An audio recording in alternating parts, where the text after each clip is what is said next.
I'm Osna Tintlovu, and this is TCS Plus, Tech Central's business technology show. Digital tools and technologies are integral to meaningful participation in the modern economy, and data centers sit at the core of the internet infrastructure that facilitates the provision of internet services worldwide. However, on the African continent, massive infrastructure gaps are throttling the growth of the digital economy. For Cassava Technologies, the parent company of Africa Data Centers and Liquid Intelligent Technologies, this represents an opportunity to plug these gaps and provide access to millions of people across the continent. This endeavor is not without its challenges, and my guest in studio today will tell us more about the ins and outs of building data center capacity across the African continent. Welcome, Adil El Youssefi. Thank you very much, Nati. Thank you for having me. Adil, you are newly appointed in your role as CEO of the colocation business. Could you tell us more about what inspired you to take on this role and what your career path leading up to it has been like? Sure. Well, obviously, as you've mentioned, digital infrastructure is the backbone of the development of any economy now around the world. And it's really a privilege that I've had throughout my career to work in the technology sector and help the companies I worked for, the customers, and the colleagues I worked with really do our part in making sure that our continent, Africa, rises to the challenge and uses the opportunities that the digital revolution is offering us. As you mentioned, Africa Data Centers is a business of Cassava Technologies, the leading technology company of African scale. I have been with Cassava Technologies for the last 8 years or so. I've been running the East and West business for liquid intelligent technologies with the group. And I'm very privileged and humbled that I've just joined recently the data center business to work with my colleagues to really rise up to the challenge and make sure that we have state of the art facilities to house international players' data, local African data, so that we can harness again the opportunities of the digital revolution. Hmm. Could you say, but why does this role in this position, and especially the growth of Africa's digital economy, excite you? Well, it's extremely exciting because, as you know, as African, we are just like everyone around the world. We are citizens of the world now. We know what technology can do, not only for our economies, for ourselves, for our families, for our businesses, but for everyone on the planet. Technology brings the promise, really, for Africa to leapfrog in a new sense of the term, right? All the challenges that we are facing, be it logistical challenge, be it resources, be it financial challenges, and really find solutions to the challenges we are facing or solutions to harness the opportunities that are in front of us.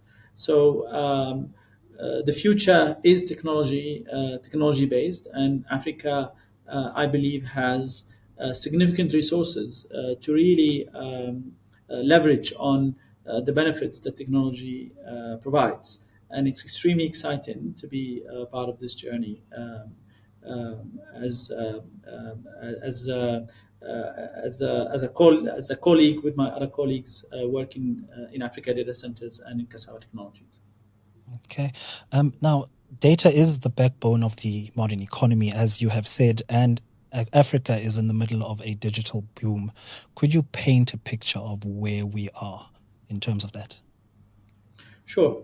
Well, we have a lot of ground to cover as Africa, and it's a good news because we can only improve from here. When you access your mobile banking app on your phone, or when you watch your favorite TV show on your favorite streaming platform, all of that data is housed somewhere. It's normally housed in a physical location, which we call a data center, where it's it's secured, it's always available, and hopefully, the closer it is to you as a user, the better experience you have of the service that you are getting. So really, that is where we are trying as Africa Data Centers to allow or to enable businesses to offer exceptional experience to their customers as they consume their services online or on the go. Where we are in terms of Africa, we have done some good initial steps. We have currently we estimate the total data center capacity on the African continent just around the single digit gigawatts mark. But the size of the business around the world is it's much more than that, and the potential demand on on the African continent is much more than that.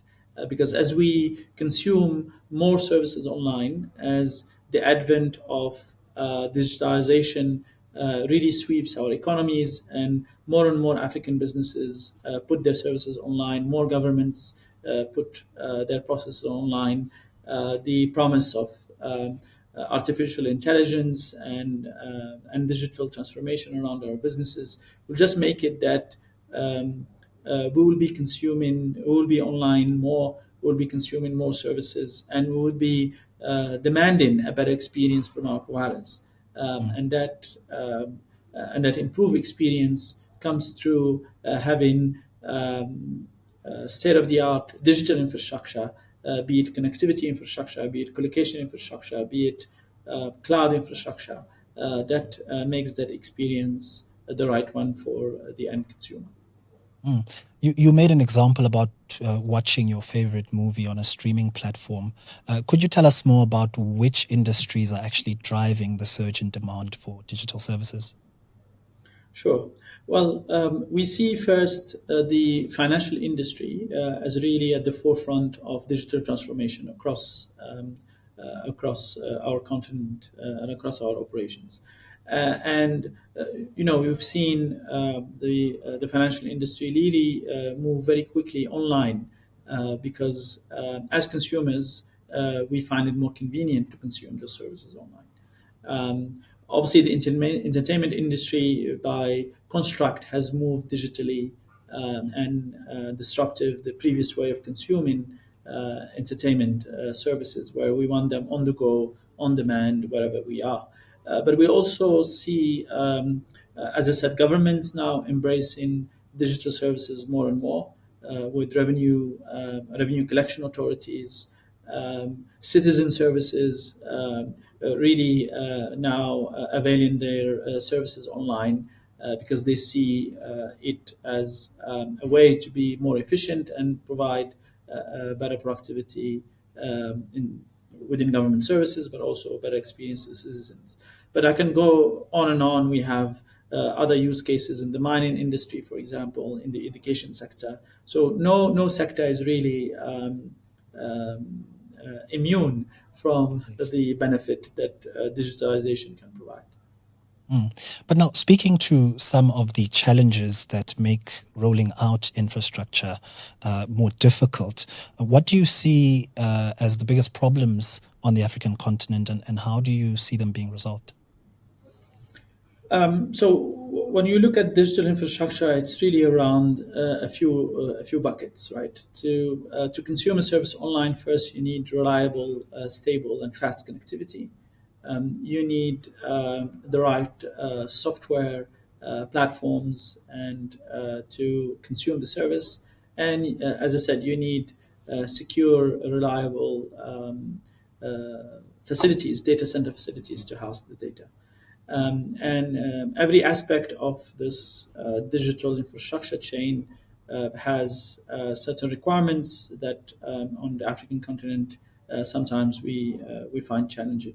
As Cassava Technologies, as you know, we are present in several aspects of the digital value chain, from the network side of things, from the connectivity layer to the data center layer to the application layer.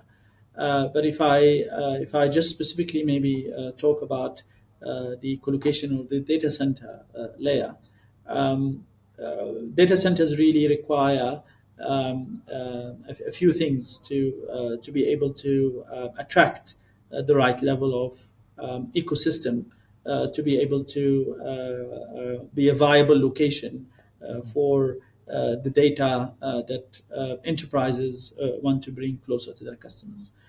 First is having reliable connectivity, and that reliability goes through having many network providers being connected to the facility. So the more we are able to ensure that we have stable, fast connectivity through multitude of providers, the better proposition the data center operator can offer. And here across the continent, we see that our telecommunication champion, our telecommunication businesses have risen up to the task and have invested heavily in physical infrastructure, and liquid intelligent technologies. A business of Cassava Technologies is no exception. As you know, liquid intelligent technologies runs over 110,000 kilometers of fiber across Africa, connecting major locations from Lagos to Kinshasa to Lusaka to Joburg, Cape Town, Nairobi, Dar es Salaam, etc. The second aspect, which is very critical to the data center facility, is access to reliable, competitive power. Data centers are measured through the same metric as a power station, through how much power they are consuming and how much power they're availing to the customers who are bringing their IT workload, which are basically large frame computing and storage equipment to house the data and compute the data. So access to reliable, competitively priced power is extremely critical. And here, Africa has tremendous resources in this front, with abundant geothermal, wind, and solar power, and also hydropower. We can actually be extremely competitive on the world stage in availing reliable, competitively priced power, so that we're able to attract the right ecosystem of businesses and data into our continent. And here, I think it's an opportunity that we have across the continent with working with the nation states, with government, with regulators, into ensuring that we align these resources to these demands. Third aspect, which is extremely important to data center providers, apart from connectivity and access to power, is really a strategic location that makes it convenient for businesses to house their data into the location. And again, our continent has no shortage of space, so to speak, where we can make sure that we have the right infrastructure to go to the locations, be it physical infrastructure or, as I said, digital infrastructure. So, in a nutshell, those are the three aspects which are important for a data center facility, which can present some challenges if they are not assessed or looked at properly as a data center infrastructure is deployed. Mm. You mentioned working with nation states and collaborating, and that relationships then speaks to regulation and policy. Are there regulatory and policy challenges that you face on the continent? Um, in a nutshell, we are not seeing significant regulatory roadblocks or bottlenecks. Oh, okay. On the contrary, I think our governments are well aware to the fact that their economies cannot grow. We cannot have economic development without embedding digital transformation within the economy, and making sure that the our metro locations across the continent are attractive for business to come and set up technology businesses. Um, what I believe we might need a bit of work to do, as I said, is really around um, uh, having a collaborative approach across nation states, so that we are going at it together than going at it alone. mm, Because in terms, our scale is still, as I said before, not at the level at the level where it's there in other parts of the world. mm, We are at an early stage where getting our economies digitized, and so the requirements are still modest, so to speak, but the investments are not. So if we come together and harness the resources that we have, as I mentioned, in terms of physical connectivity or access to renewable, competitive, stable power, harness our requirements, we can now have a good proposition to say, well, we can set up a large center facilities in a geothermal location in Kenya, for example, where mm. geothermal energy is abundant, or we can set up the facility in Western Cape where wind energy is abundant, and that Yes. facility could maybe serve several neighboring nations. And because if we aggregate demand and share investment, then it would make sense. So those are the things that maybe are an opportunity for us to collaborate more on. Speaking on those opportunities, you touched on investment. Could you speak to um, how the African continent is viewed from an investor's perspective, whether on the continent and internationally, and what other opportunities are in the space? Obviously, we are seeing across the world a significant investment going into digital infrastructure and digital services, and Cassava Technologies is at the forefront of this as, again, the leading technology provider across the continent, where we have invested over $1.5 billion over the last few years in deploying this digital infrastructure and digital services to serve our customers across the continent. And we have many peers in the industry who are doing things similar in their areas. So there is a lot of investment going into the continent, be it through international investors coming in or local investors as well chipping in. I think Africa is still obviously perceived as a high risk, high reward environment because of some of the challenges that we spoke about earlier, because of maybe of the lower scale of demand for these services. But it's incumbent on us to make our case both internationally and locally to make sure that we have the right environment, as we were talking in the previous point, where business feels that they have a conducive environment to invest, to have adequate returns on their investment, and also through incentives so that we can deepen the penetration of digital services across our economies. So across the chain, I think we have a lot of work to do to go beyond this perception that Africa is tough, right, for business, Mm, because we don't want to talk about challenges. We want to talk about opportunities which are there. Everyone is looking at Africa not only in terms of uh, a resource basket for the world, but also in terms of the future consumer basket of the world, considering our young population. So it's really incumbent on us businesses, the whole ecosystem across our economies, to do everything that it takes to deepen the penetration of digital services in our economies, because that's really the key lever for the whole tech ecosystem now to come and invest.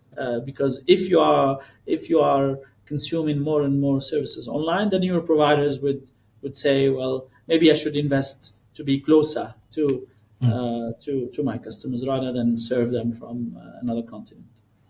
mm. And what kind of effect will this investment and expansion have on the skills force on the continent?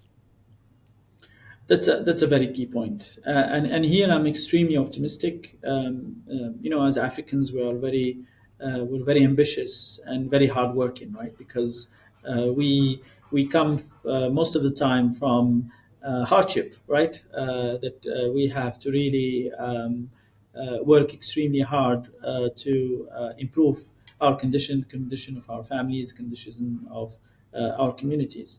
So on this front, I'm very optimistic. I mean, we see across the countries where we operate, really our young brothers and sisters fully embracing technology, be it into their courses or on add-on education.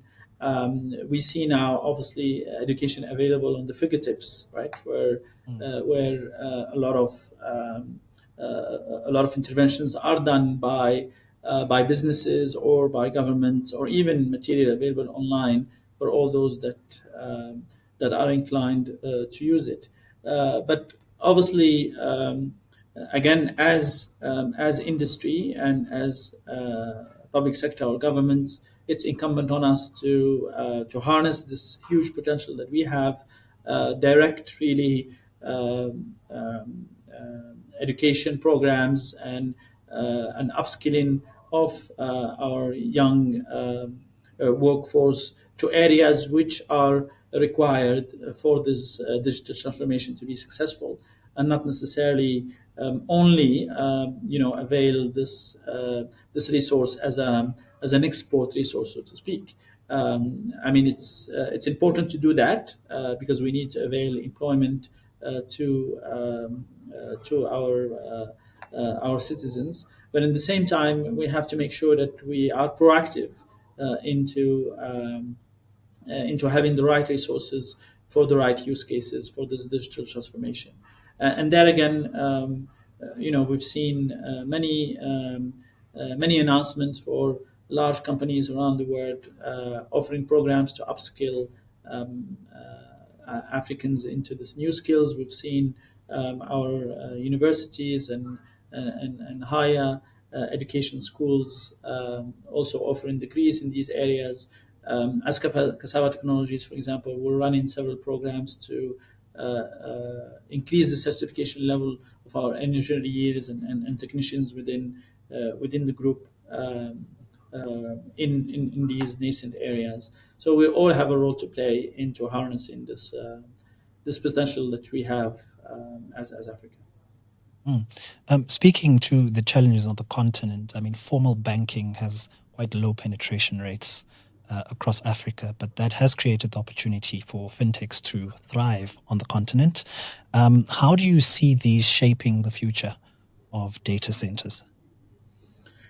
Well, it's really a success story right across the continent on how we have deepened financial penetration through non-traditional means, right? So that we can bank on our phones, we can bank at an agent in a market Mm, in central Harare yes. without having a bank account. So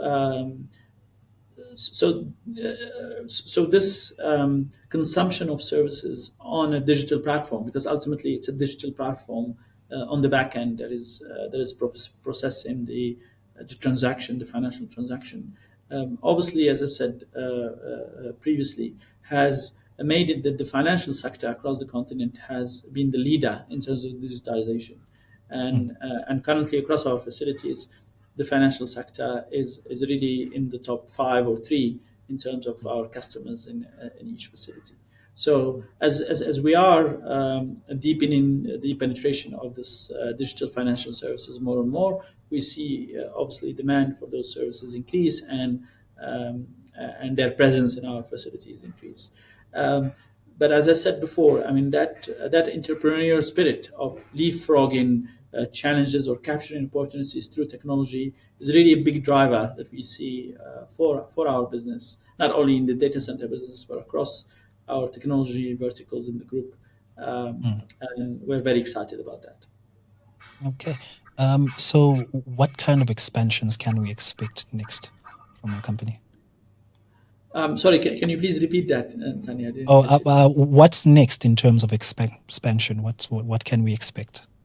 All right. Well, as I said, our ambition is to continue being the leading technology company of African scale, and uh, and our promise is to make sure that we enable African businesses with state-of-the-art digital services and digital infrastructure, so that they can deepen their digital penetration towards their customers. So. Obviously, we're looking at several programs, short term, medium, and long term, across our businesses to achieve this mission and realize this vision. And specifically in the data center business, obviously, we're looking very keenly in to continue serving our customers and where they need our services. So we're currently looking at expanding our services in East Africa and West Africa, where we have seen a very big take up of our services, and we want to expand capacity. We are looking at we have just actually launched several megawatts of capacity in South Africa, in our Cape Town campuses and Johannesburg campuses, where we are excited to be ready, so to speak, for our customers as they require larger capacities. We are looking to expand our capacities to other locations in Africa, potentially more locations in North Africa and West Africa, where we see local demand, but also international demand as the wave of artificial intelligence and increased data consumption grows. All right. So, Adil, looking at the next kind of 5 to 10 years, how do you see the industry developing on the African continent? Would have thought 5 or 10 years ago that we would be banking on our phones, right? Or that we would be consuming content anywhere we are, right? So it's anyone's guess, right, where technology will take us in 5 to 10 years. Obviously, as you know, we're talking about now no longer just language AI or inference AI, but we're talking about agentic AI. We're talking about robotic AI or physical AI, where now we would have technology smart enough, if I can use that word, to harness data and aspects from several platforms to perform a task, or ultimately having Mm, robots that can also do the same thing, but also add a physical element to it, so that we can have a more skilled workforce into certain tasks. So this is what the technology promises at this stage. But I think in the next 5 or 10 years, we should also focus as Africa to catch up mm, on the basic digitization of our economies. As I said, there is still a lot of ground to cover. There's still a lot of efficiencies to be realized, and as the whole ecosystem of technology, as I said, we have to continue working together to get our education online, right? Get our other aspects of our economies online, to increase our productivity. Because if we are more productive as economies, we can generate more wealth that can be used to invest more into these into these nascent technologies. Um, to come back to the start of our discussion, that's what make me really excited, and makes it all excited, Cassava Technologies, mm, because this opportunity that we have is really maybe once in a lifetime opportunity, right? As someone has Mm, likened it to the advent of electricity, right? There's yes. before and after, and Mm. with this digitization, hopefully there will be a much brighter after for Africa. Okay. Adele, thank you so much for your time and your insights. Thank you very much. Thank Thank you you. for having me.